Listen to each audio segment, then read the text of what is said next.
Il y a des textes qui nous demandent plus de travail que d'autres. C'est le cas ce matin. Donc, Jean, on va lire naturellement dans le chapitre 3. Puis je vous invite à suivre avec moi. Quelqu'un disait, la seule chose inspirée que vous allez entendre ce matin, c'est la lecture qu'on va faire. Et donc, suivez s'il vous plaît. Puis on va quand même commencer au verset 23 du chapitre 2 pour le contexte, pour qu'on comprenne bien le contexte du passage. Donc, 2, 23, pendant que Jésus était à Jérusalem à la fête de Pâques, plusieurs crurent en son nom, voyant les miracles qu'il faisait. Mais Jésus ne se fiait point à eux, parce qu'il les connaissait tous, et parce qu'il n'avait pas besoin qu'on lui rende témoignage d'aucun homme, car il savait lui-même ce qui est dans l'homme. Mais il y eut un homme d'entre les pharisiens nommé Nicodème, chef des Juifs, qui vint, lui, auprès de Jésus de nuit, et lui dit, « Rabbi, nous savons que tu es un docteur venu de Dieu, car personne ne peut faire ces miracles que tu fais si Dieu n'est avec lui. » Jésus lui répondit, « En vérité, je te le dis, si un homme ne naît de nouveau, il ne peut voir le royaume de Dieu. » Nicodème lui dit, « Comment un homme peut-il naître quand il est vieux? Peut-il rentrer dans le sein de sa mère et naître? » Jésus répondit, « En vérité, je te le dis, si un homme ne naît d'eau et d'esprit, il ne peut entrer dans le royaume de Dieu. Ce qui est né de la chair est chair, ce qui est né de l'esprit est esprit. Ne t'étonne pas que je t'ai dit, il faut naître de nouveau. Le vent souffle où il veut, et tu en entends le bruit, mais tu ne sais d'où il vient, ni où il va. Il en est ainsi de tout homme qui est né de l'esprit. » Nicodème lui dit, « Comment cela peut-il se faire? » Donc, le Seigneur Jésus, bien qu'il nous a dit à la fin du chapitre 2, bien qu'il dise qu'il n'y a pas foi dans la foi de ceux qui disent croire en son nom, il y a quand même un homme parmi ces gens-là qui a pris la peine de venir voir le Seigneur Jésus. Nicodème est venu vers lui. Et puis Jean, il prend le temps de nous présenter qui est Nicodème. Puis c'est important de savoir c'est qui ce Nicodème-là. En premier lieu, il nous dit que c'est un pharisien. Et c'est intéressant parce que c'est difficile de s'imaginer qu'un sadducéen qui ne croyait pas à la résurrection des morts, ou même un hérodien qui est un fonctionnaire dans le gouvernement, un partisan des Hérodes, ça serait assez surprenant qu'eux auraient été vers le Seigneur Jésus, mais un pharisien, vous savez, c'est un croyant quand même orthodoxe. Il croyait en l'immortalité de l'âme, il croyait en la résurrection, il croyait que le royaume messianique allait être établi, bien que quand on essaye de comprendre qu'est-ce que ça voulait dire pour eux, ce n'est pas toujours clair. Je me suis essayé de savoir pour vous expliquer, mais ce n'est pas facile de savoir ce qu'ils pensaient, mais ils croyaient quand même en l'établissement du royaume. On apprend au verset 10 que c'est un docteur d'Israël, donc c'est un scribe, c'est quelqu'un qui enseigne le peuple, c'est un rabbin, lui aussi.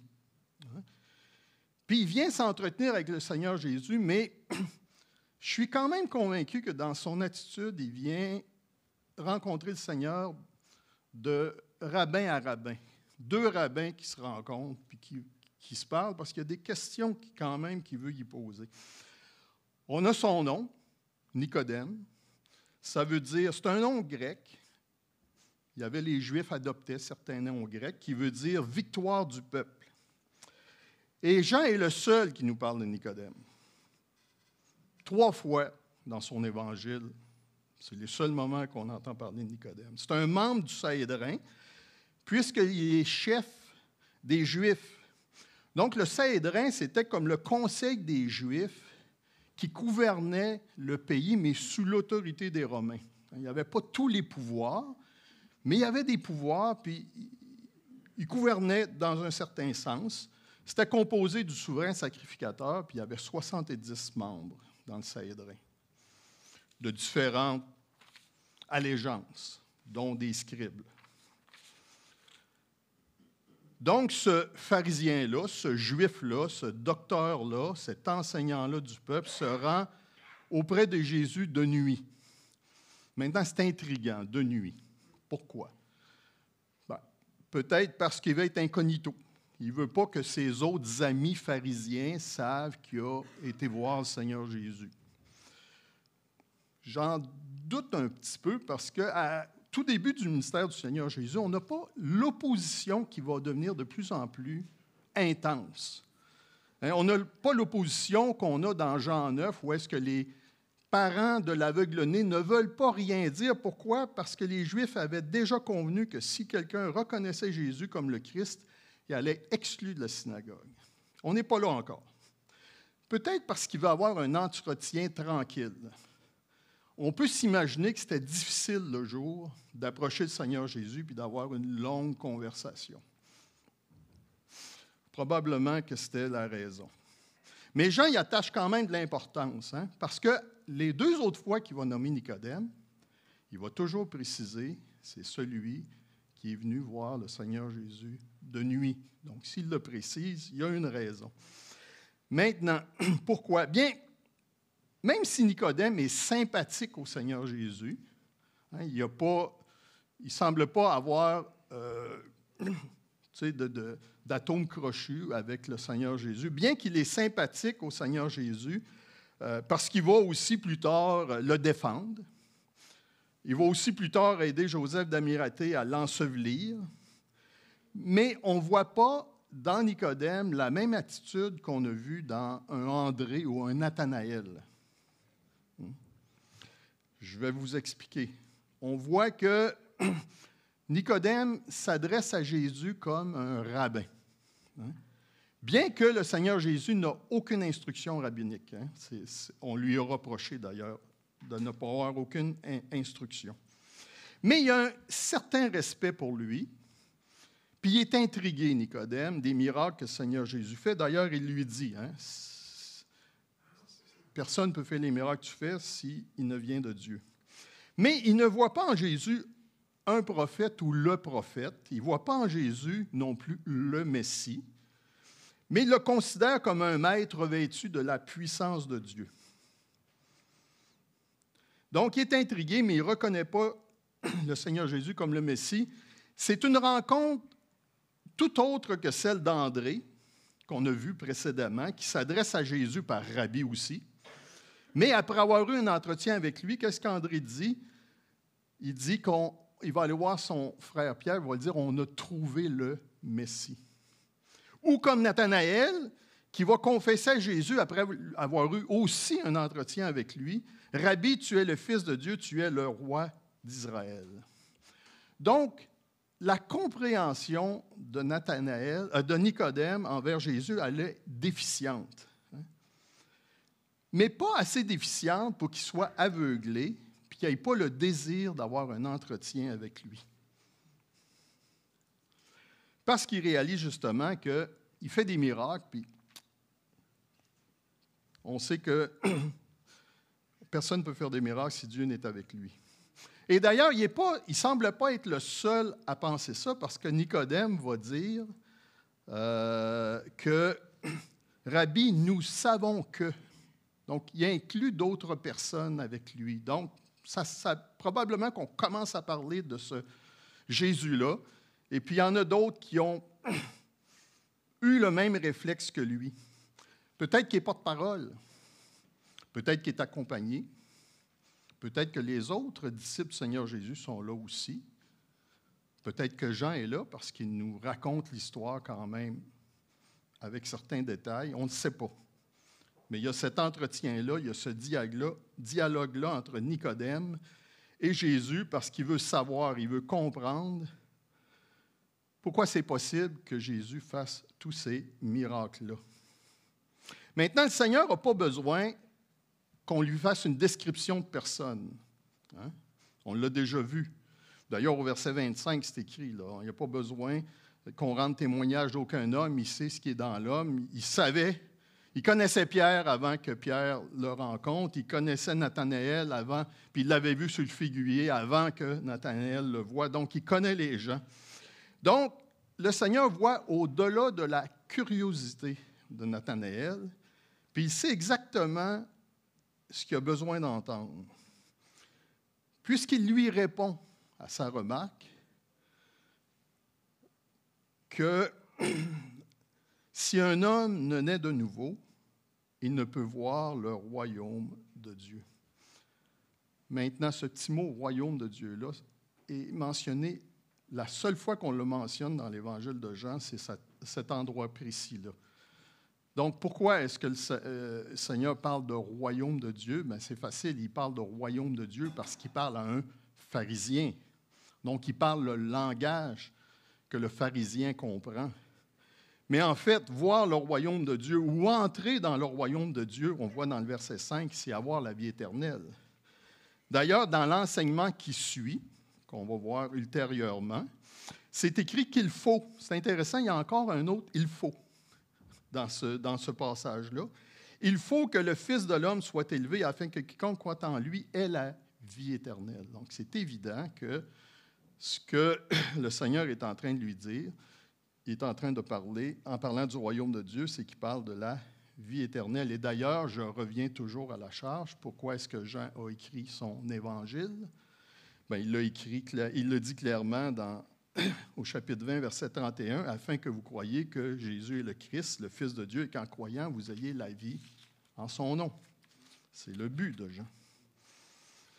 Donc, après avoir présenté le Seigneur Jésus dans le prologue, et après le prologue, je pense que le premier verset ou les premières portions de l'Évangile, du chapitre 3, sont probablement le chapitre le plus important, un des chapitres les plus importants de l'Évangile. Donc, après avoir présenté le Seigneur dans le prologue, raconté les témoignages du baptiste et des premiers disciples, il fait le récit du début du ministère du Seigneur Jésus au chapitre 2, Jean plonge dans la doctrine du salut. Il nous présente la doctrine du salut. Et puis, pour nous présenter cette doctrine-là, il choisit de nous raconter une rencontre entre Nicodème et le Seigneur Jésus, pour qu'on voit cet enseignement-là au travers du regard de Nicodème.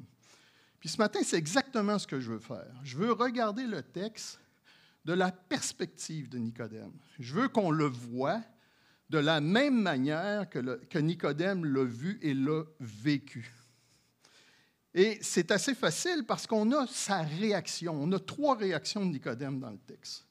Premièrement, il y a son scepticisme, qui est les versets 3 et 4, puisqu'il dit « Comment un homme peut-il naître une seconde fois? » Ensuite, il y a son étonnement maintenant. Vous allez me dire, Nicodème ne le dit pas qu'il est étonné. Non, mais le Seigneur le voit. Puis au verset 7, il va dire « Ne t'étonne pas ». Et finalement, on va voir son incompréhension. Dans les versets 8 à 10, comment cela peut-il se faire? Donc, le Seigneur Jésus ne se laisse pas impressionner par l'homme important qui est devant lui. Il ne change pas son discours ou il n'adapte pas son discours parce que c'est Nicodème, un enseignant, un scribe. Puis on va voir même, pas n'importe qui, mais le docteur d'Israël. On a dans Nicodème quand même quelqu'un de très important. Donc, il ne se laisse pas impressionner, mais sans tarder, il va répondre à la remarque de Nicodème par ce que tu dois entendre, Nicodème, en vérité, en vérité. Puis ça, c'est important. Toutes les fois qu'on voit ces 2 mots-là, c'est parce que le Seigneur Jésus veut capter notre attention, puis il veut nous dire quelque chose d'important. Puis ce que je vais vous dire est vrai. Donc, Jean utilise toujours les 2. Il répète 2 fois. C'est sa manière de capter l'attention. En vérité, en vérité. Dans les autres évangiles, on a en vérité, mais là, c'est en vérité, en vérité. Donc, c'est une parole importante que j'ai à dire, véridique, qui s'applique à toi et qui s'applique à toute l'humanité. Voici ce que tu dois entendre, en vérité, ou certains traduisent Amen, Amen.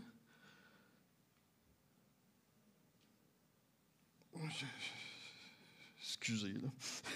OK. En vérité, je te le dis, si un homme ne naît de nouveau, il ne peut voir le royaume de Dieu. Ou plus exactement, il n'a pas le pouvoir de voir le royaume de Dieu.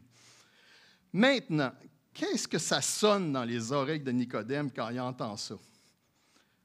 Bien, rappelez-vous, c'est un pharisien. Donc, dans ses oreilles, ça sonne comme quelque chose qui le sidère, qui l'abasourdit, qui le ahurit. Pour deux raisons. Premièrement, il se dit « Je suis dans le royaume de Dieu ». Parce que selon la pensée religieuse du temps du Seigneur Jésus, tous les Juifs entraient dans le royaume de Dieu. Sauf, naturellement, ceux qui étaient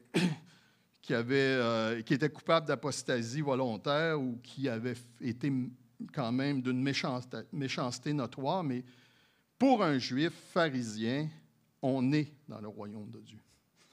Deuxièmement, pourquoi est-ce qu'on est dans le royaume de Dieu? Mais parce qu'on est né israélite. On est de la descendance d'Abraham. Et d'ailleurs, on va voir plus tard, jusqu'où qu'on va se rendre, je ne sais pas, mais on va voir plus tard que les Juifs vont réagir à ça lorsque le Seigneur Jésus met en doute qu'est-ce que ça veut dire d'être descendant d'Abraham. Donc, je suis membre du peuple élu. Qu'est-ce que j'ai besoin de naître de nouveau? De quoi est-ce que tu parles? Et dans ces questionnements, Nicodème va démontrer son scepticisme. C'est évident, c'est clair. J'ai essayé, quand j'ai lu tout à l'heure, de paraître sceptique, probablement que je n'ai pas réussi, je ne suis pas un bon acteur, mais il y a du scepticisme dans les questions que Nicodème va lui poser. D'ailleurs, les questions qu'il lui pose veulent tout simplement dire « ça n'a pas de sens ce que tu dis ». Ça n'a tout simplement pas de sens. Il va dire comment est-ce qu'un homme peut naître quand il est vieux. Maintenant, il y a le problème de taille, littéralement. Hein? Vous allez comprendre que les petits ne restent pas petits. On grandit tout. Donc, ce n'est pas possible ce que tu dis. Il y a un problème de taille. Il y a peut-être un autre problème aussi, parce que ça nous est dit que quand on est vieux, probablement que Nicodème était rendu à un âge respectable, puis il avait perdu sa mère. Hein? C'est normal. Les enfants enterrent les parents, c'est de même. Quand ce n'est pas comme ça, c'est anormal. Donc, peut-être qu'il n'y avait même plus sa mère. Mais comment tu veux qu'on naisse de nouveau quand on est vieux? Ou si encore sa mère, peut-il entrer une seconde fois dans le sein de sa mère et naître? C'est de la manière que Darby le traduit, une seconde fois. Second a choisi de traduire « renaître » au lieu de « naître ». Mais c'est ça qu'il lui dit. Est-ce qu'une personne peut naître une seconde fois? Maintenant, pour les pères qui ont assisté aux accouchements, pour les mères qui ont vécu cet accouchement-là, certains, ça a pris beaucoup de temps, certains, pas beaucoup de temps, mais c'est tout un travail que de mettre un enfant au monde. Est-ce qu'on peut s'imaginer qu'on aurait le désir de le remettre à son endroit, même s'il y a encore le gabarit pour? Je pense que les mères vont toutes dire non, non, non, non, non, non du tout. Pour qu'il naisse une seconde fois. Donc, on voit l'ironie. C'est ironique ce que Nicodème lui dit. Il dit. Puis l'ironie est là, pourquoi? Bien parce que ça n'a pas de sens ce qu'il dit, le Seigneur, pour lui. Hein? Maintenant, Nicodème interprète les paroles de Jésus comme une renaissance dans cette vie. Nicodème, il fait comme tous les autres Juifs. On se rappelle dans le temple, quand le Seigneur leur dit aux gens, « Détruisez ce temple et en 3 jours, je le relèverai. » C'était quoi leur réaction? Ça a pris 46 ans pour bâtir ce temple-là, puis toi, en 3 jours, ils n'avaient pas compris, eux autres, qu'ils ne parlaient pas du temple physique, mais de son corps, de sa personne, de sa résurrection. Vous allez me mettre à mort, puis je vais ressusciter après 3 jours. Mais Nicodème, c'est la même chose. Il n'a pas compris que le Seigneur ne parlait pas d'une naissance physique. Maintenant, le Seigneur ne se laisse pas désarmer par l'ironie. Puis là, je me suis dit, J'ai vraiment une leçon à prendre ici. Le Seigneur ne se laisse pas désarmer par l'ironie de Nicodème. Il ne se laisse pas désarmer par le scepticisme des vérités spirituelles qu'il essaye d'enseigner à Nicodème. Puis il va patiemment clarifier ce qu'il vient de dire. Et ça va provoquer l'étonnement de Nicodème, parce que ça va commencer à rentrer ce que le Seigneur Jésus est en train de lui dire. Et au fur et à mesure que le Seigneur lui parle, il voit l'étonnement qui se dessine dans la face, dans la figure de Nicodème. Premièrement, il rectifie la compréhension de Nicodème à propos de la nouvelle naissance. Puis il commence encore avec les mots « en vérité, en vérité ».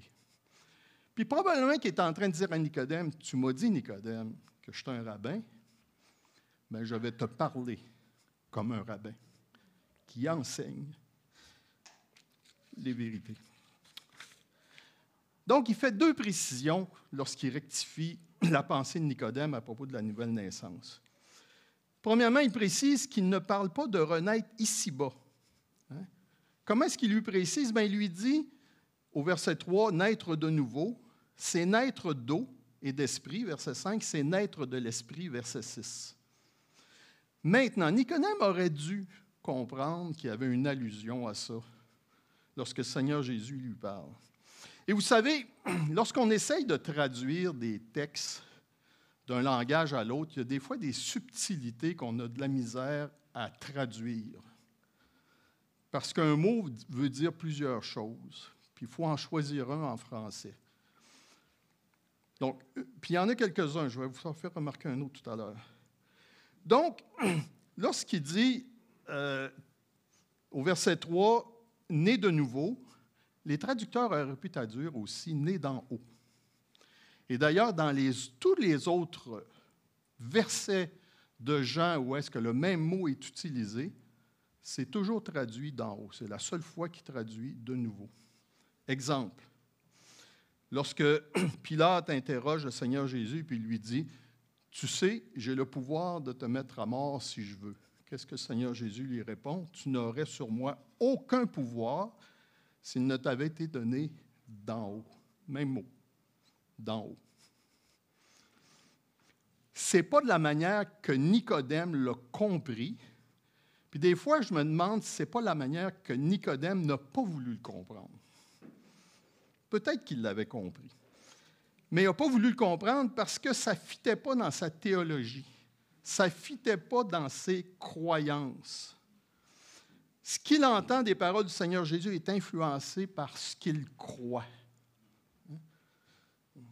Certains vont dire notre théologie influence notre manière d'interpréter les Écritures. Donc, mettons la théologie aux poubelles. Mais ça, c'est une mauvaise approche. Mais les Écritures doivent influencer notre théologie. Ça, c'est important. Puis Nicodème, malheureusement, ne s'est pas laissé influencer par les paroles du Seigneur Jésus. Donc, naître une seconde fois, ce n'est pas naître physique une seconde fois. Le Seigneur lui précise en lui disant « né de l'Esprit » à deux reprises et « né d'eau et d'Esprit », plus précisément de une, vous allez comprendre tout à l'heure, qu'il parle d'une naissance spirituelle qui est produite par l'Esprit de Dieu, une naissance d'en haut. C'est ça que tu as besoin. Maintenant, il va dire, puis le verset suivant, puis je vais le rephraser, la réponse du Seigneur, je le fais en tout respect, mais ce que le Seigneur lui dit tout de suite après, c'est que chaque espèce engendre son espèce.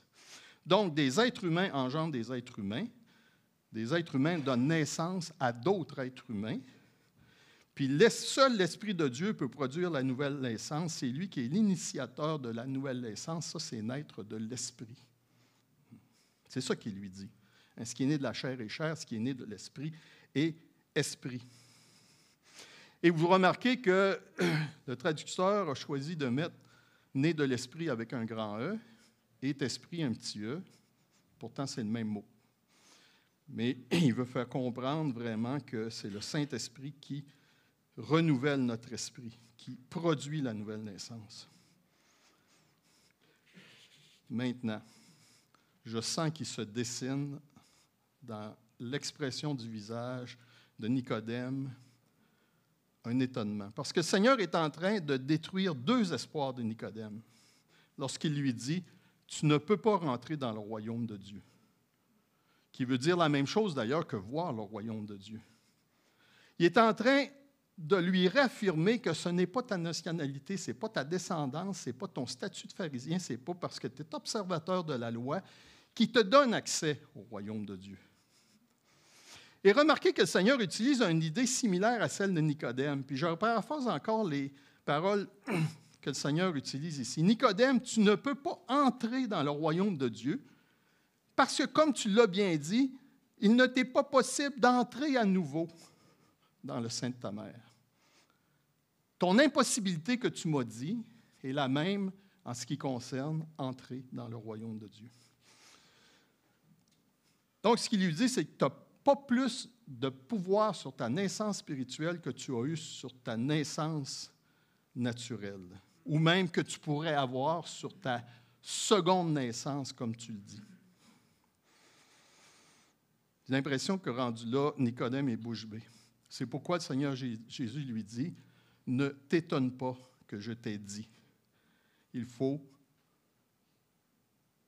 que vous naissiez de nouveau. » Donc ici, la deuxième chose que le Seigneur Jésus va faire, c'est qu'il va réaffirmer à Nicodème qu'il doit naître de nouveau. Puis d'ailleurs, c'est la 3e fois que le Seigneur dit la même chose à Nicodème. 3 fois, à 3 reprises, qu'il dit exactement les mêmes paroles. Sauf qu'ici, il va rajouter le « vous ». Donc, ce que je te dis, Nicodème, ne s'applique pas seulement à toi, mais s'applique à tous, hein? À chaque être humain. Maintenant, vous allez me dire, bien, le Seigneur dit à Nicodème, il faut. Donc, qu'est-ce qu'il faut que je fasse? Vous savez, c'est l'Esprit qui agit. Ce n'est pas nous. Je vous donne un exemple sur comment il faut comprendre le « il faut ». Un exemple très concret, on est en élection. Donc, il y a un journaliste qui va poser la question suivante à un candidat vedette qui est assuré de la victoire. Puis il lui dit, « Que diriez-vous aux électeurs pour les encourager à aller voter, et plus précisément à voter pour vous? » Il répond, « Pour la première partie de votre question, il faut que chaque citoyen ait à le voter. C'est un privilège de notre démocratie. En fait, c'est le fondement de la démocratie. On a ce privilège-là de pouvoir voter. Donc, il faut que vous alliez voter. Pour la deuxième partie de votre question, je crois avoir convaincu que les électeurs que je suis le meilleur candidat.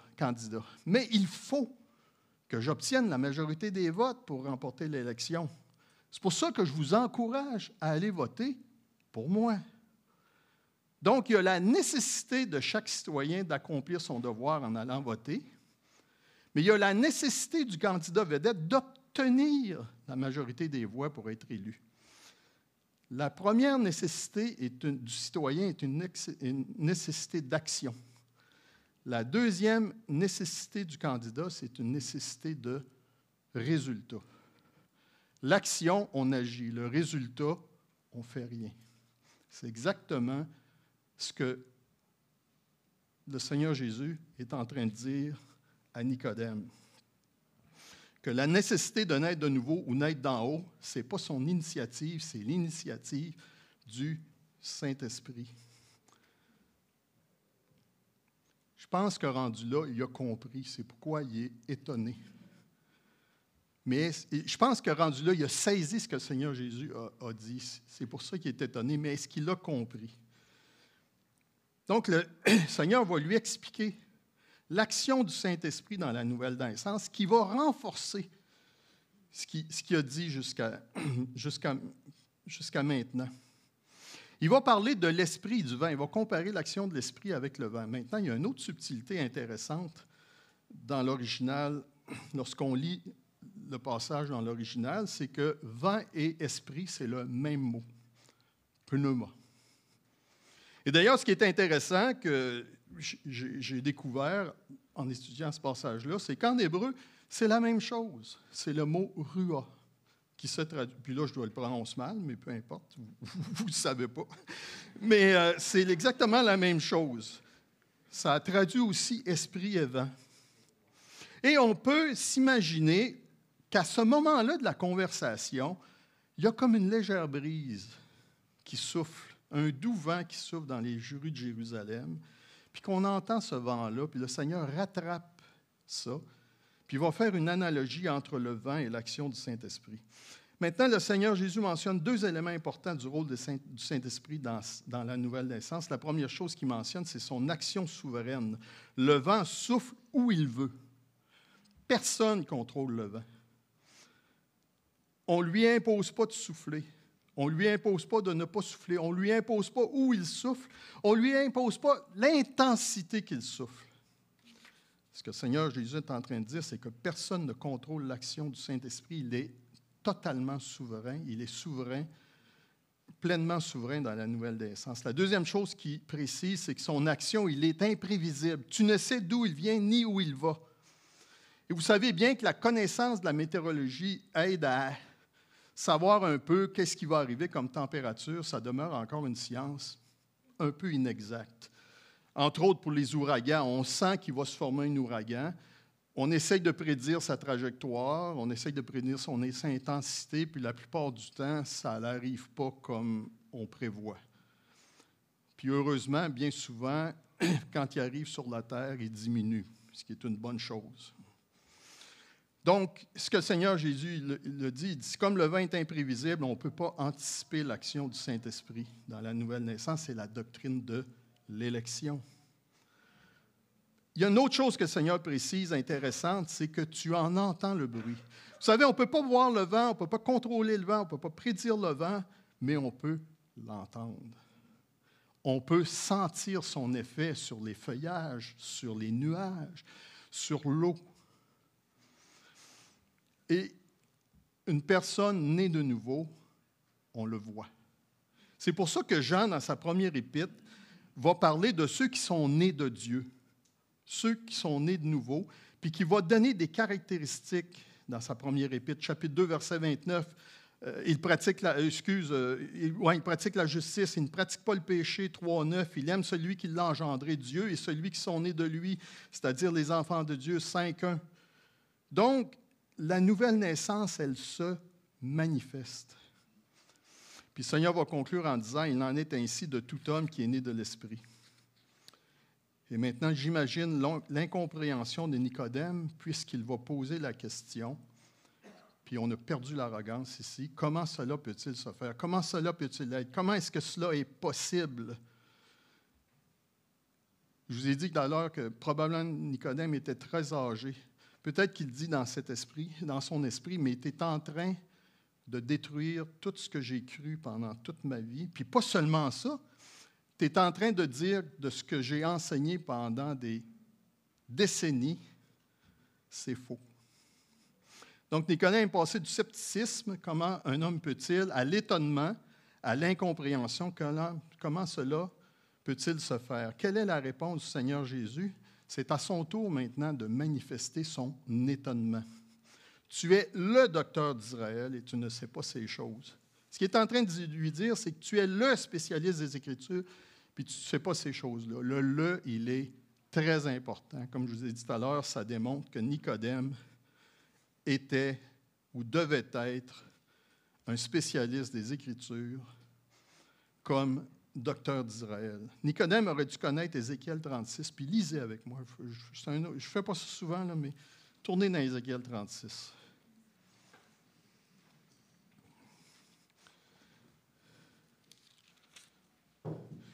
Ézéchiel 36, puis on va lire les versets 25 à 27. C'est Dieu qui parle, par la bouche du prophète Ézéchiel. Puis il dit ceci, « Je répandrai sur vous une eau pure. » Ça, c'est naître d'eau. « Et vous serez purifiés.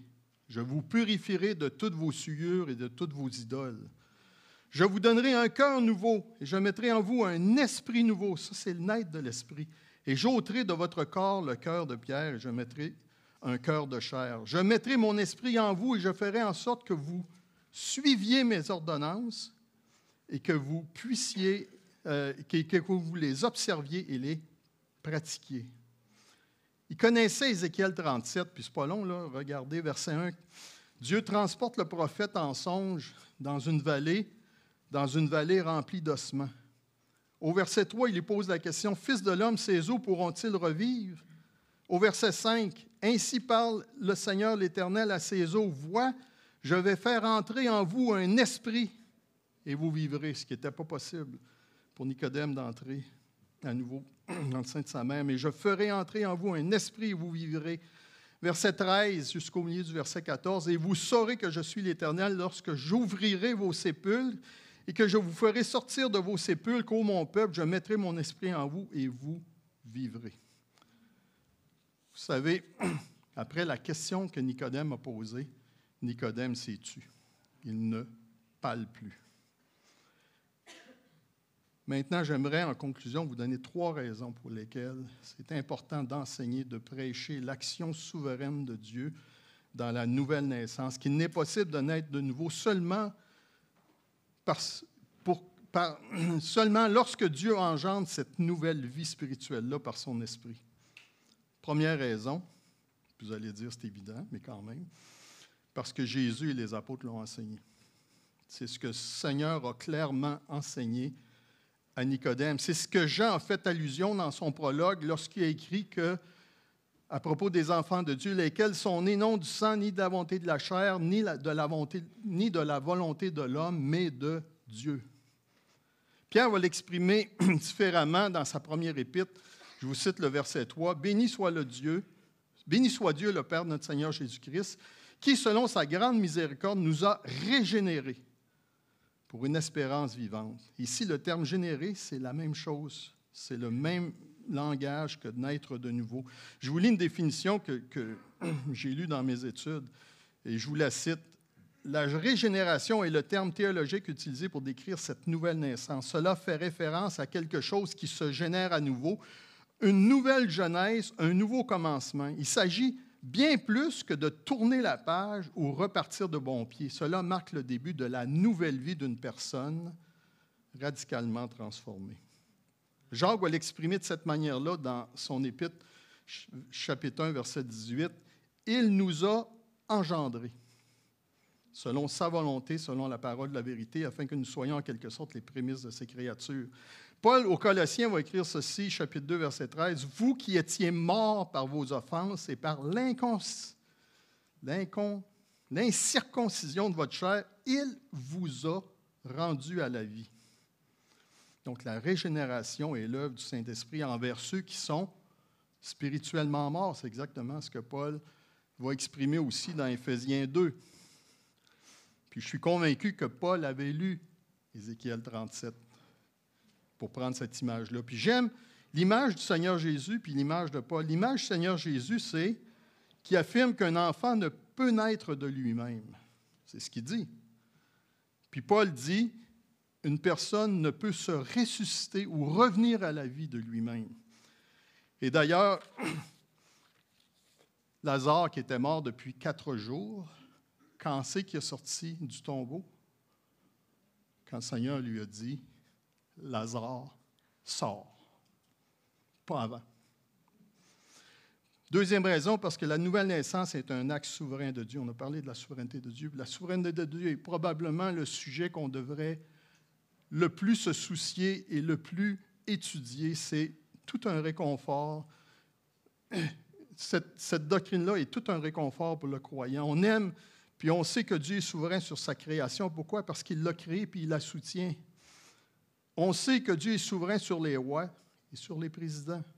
Le cœur du roi est un courant d'eau dans la main de l'Éternel. Il l'incline où il veut, Proverbe 21, 1. Puis le vent souffle où il veut. Dieu est souverain dans le salut. C'est pour ça que le Seigneur va, encore les paroles du Seigneur, va dire dans Jean 6, 37, « Tous ceux que le Père me donne viendront à moi, et je ne mettrai pas dehors celui qui est à moi. » Ou Jean 5, 21, « Car comme le Père ressuscite les morts et donne la vie, ainsi le Fils donne la vie à qui il veut. Troisième raison, parce qu'il n'y a pas de plus grande assurance pour le croyant. Écoutez encore les paroles du Seigneur dans Jean 10, 28, 29. Le Seigneur va dire, « Je leur donne la vie éternelle et elles ne périront jamais. Et personne ne les ravira de ma main. Encore plus, mon Père qui me les a donnés est plus grand que tous et personne ne peut les ravir de la main de mon Père. » Et je pense que Paul savait ça lorsqu'il écrit à la fin de sa vie dans 2 Timothée 1. « Et c'est à cause de cela que je souffre ces choses, mais je n'en ai point honte, car je sais en qui j'ai cru, et je suis persuadé qu'il a la puissance de garder mon dépôt jusqu'à ce jour. » On va prier. Seigneur, on peut comprendre un peu ce que l'apôtre Jean aussi écrit dans sa première épître, lorsqu'il s'exclame « Voyez quel amour le Père nous a témoigné pour que nous soyons appelés enfants de Dieu. Et nous le sommes. Bien-aimés, nous sommes maintenant enfants de Dieu. Et ce que nous serons n'a pas encore été manifesté, mais nous savons que lorsqu'il paraîtra, nous serons semblables à lui parce que nous le verrons comme il est. » On est vraiment reconnaissant de cette ferme assurance. Amen.